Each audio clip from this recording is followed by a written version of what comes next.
Hi అండి. నేను మామిడికాయ పులిహోర రెసిపీ చూపిస్తున్నాను. ఫస్ట్ మనమైతే రైస్ అనేది ఉడకపెట్టేసుకొని అది చల్లారపెట్టుకోవాలండి. వేడిగా ఉన్నప్పుడే కొంచెం ఆయిల్ రాసుకొని పక్కన పెట్టేసుకున్న తర్వాత ఒక కడాయిలోకి కొంచెం ఆయిల్ తీసుకొని పల్లీలు, పచ్చెనపప్పు, సాయమినపప్పు, ఆవాలు, జీలకర్ర వేసుకొని ఫ్రై చేసుకోవాలండి.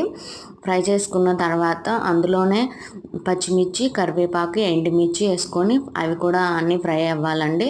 ఇందులో కొంచెం పసుపు వేసుకోవాలి. పసుపు వేసుకుంటే మీకు రైస్లోకి పసుపు బాగా కనిపిస్తుందండి. సో తర్వాత ఇందులో మనం ముందుగా తురుముకున్న మామిడికాయ తురుము ఉంటుంది కదండి, అది రైస్ అనేది చల్లారిపోయిన తర్వాత ఈ తురుము అనేది అందులోకి వేసుకొని కలుపుకోవాలి.